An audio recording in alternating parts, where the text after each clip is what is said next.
জয় শ্রীরাম। জয় শ্রীরাম।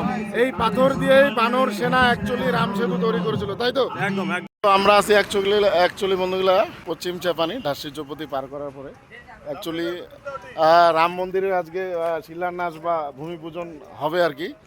তো এই দিনটা সাক্ষী হিসেবে আমরাও থাকবো, বন্ধু আছে। জয় শ্রীরাম। তো রাস্তাঘাট সমস্ত কিছু দেখাবো, কোন জায়গাটার মন্দির হবে সমস্ত কিছুটাই দেখির পাবেন।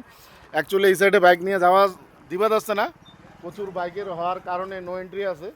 তো বাইক নিয়ে যাওয়া যাবে না, হয় হাঁটা লাগবে, নাহলে অন্য একটা শর্টকাট রাস্তা আমার ধরা লাগবে। তো এই হচ্ছে ব্যাপার, বাইক নিয়ে যাওয়া যাবে না না, তো বাইক নিয়ে যাওয়া যাবে না, অন্য রাস্তা দিয়ে যদি যাওয়া সম্ভব হয় তাহলে যাবো। আর সমস্ত জিনিসটাই দেখাবো, কোন জায়গাটাতে অ্যাকচুয়ালি মন্দিরটা হবে, কত বড় জায়গা আছে। তো সঙ্গে থাকো। তো অ্যাকচুয়ালি বাইক নিয়ে ওই রাস্তা দিয়ে যাওয়া দিল না পুলিশ, কারণ প্রচুর গাড়ি গুড়ি হয়েছে। তো শর্টকাট আর একটা রাস্তা আছে, সেই রাস্তা দিয়ে বন্ধু বান্ধব যাবো অ্যাকচুয়ালি। তো তোমাকে মেন জায়গাটা দেখাবো, কোন জায়গাটার মন্দিরটা অ্যাকচুয়ালি হবে।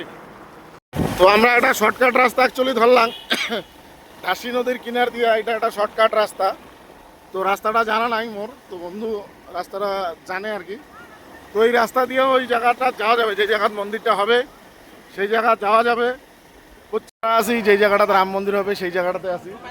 বন্ধু অ্যাড্রেসটা ঠিকঠাক কবে? বন্ধু অ্যাড্রেসটা কি আছে? এটা হচ্ছে পশ্চিম চাপানি দাসী নদী সংলগ্ন। দাসী নদী সংলগ্ন এই জায়গাটাতে রাম মন্দির হবে অ্যাকচুয়ালি। একদম।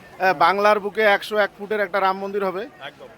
বাংলার বুকে আরো এত বড় মন্দির রাম মন্দির আছে কি না সেটা আমার জানা নাই। না, পশ্চিমবঙ্গের মধ্যে এই প্রথম 101 ফুট রাম মন্দির আছে, কিন্তু পশ্চিমবঙ্গের মধ্যে 100 ফুট 101 ফুটের মন্দির নাই। না না, এই মাঠটাতে হবে, এই একটা আশ্রম ছিল, ভারত সেবা আশ্রম, এই মাঠটাতে হবে 101 ফুটের রাম মন্দির। তো আজকে অ্যাকচুয়ালি ভূমি পূজন, হ্যাঁ, এই হচ্ছে ব্যাপার। তো অনেক দূর দূর থেকে অনেক অতিথিরা আসবে নাকি? একদম একদম। তো সেই সময়টা সাক্ষীটা আমরাও হই। একদম তো ভিতরটা দেখা যাচ্ছে। জয় শ্রীরাম। এই জায়গাটাতে অ্যাকচুয়ালি যোগ্য হবে, তো এই জায়গাটাতে যোগ্য হবে আজকে ভূমি পূজা। আমরা খুব খুশি, আমাদের পার্শ্বস্থ এলাকা ঢাসি চৌপতি 101 ফুটের একটা রাম মন্দির হবে। দাদাকে কিছু জিজ্ঞেস করবো, আমরা খুব খুশি। আর আমরা সনাতনী হিসেবে সবাইকে আগে এগিয়ে আসা উচিত, তাই না? আর্থিকভাবে হোক, শারীরিক পরিশ্রম দিয়ে হোক, যেভাবে হোক। সনাতনী বলেই তো আমরা এখানে আজকে রাম মন্দির করার জন্য একদম একদম। জয় শ্রীরাম। জয় শ্রীরাম। এই পাথরটা দিয়ে রাম সেতু হয়েছে, তাই তো? একদম একদম ঠিক। এই হচ্ছে ব্যাপার। তো যাই হোক, এটা জলে এখনো ভাসমান, দারুণ একটা ব্যাপার। ওইটাকে আমরা স্পর্শ করবো না, যেহেতু খাওয়া দাওয়া করছি স্পর্শ করবো না, পবিত্র জিনিস, তাই না? জয় শ্রীরাম। জয় শ্রীরাম।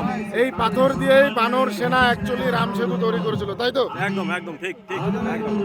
জয় শ্রীরাম। রামায়ণ কালে এই পাথর দিয়েই বানর সেনা রাম সেতু তৈরি করছে, তাই তো ভাই? একদম একদম। জয় শ্রীরাম। জয় শ্রীরাম। তো এই পাথরটাকে দেখতে পেয়ে খুব খুশি হলাম, ধন্য হলাম।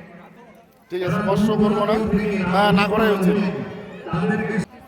তো যাই হোক, এই ভাইয়ের সাথেও দেখা, যাই হোক খুব ভালো একটি বিশেষ ঘোষণা। ভালো দিন। আমাদের মন্দিরের সামনে সবাই সাক্ষী আমরা যে থাকলাম। সরু রাস্তাটা আছে, মূল রাস্তা, সেটা খুব চাপা হওয়ার দরুন সেখানে যদি আমরা কোনো 4 চাকা গাড়ি, ব্যক্তিগত গাড়ি রাখি তাহলে একাধারে সকলের অসুবিধা হচ্ছে। রাম মন্দির। তো বিশেষভাবে অনুরোধ করব, আপনারা সেখান থেকে গাড়ি দুটিকে সরিয়ে নিয়ে সামনের দিকে জায়গা প্রচুর আছে।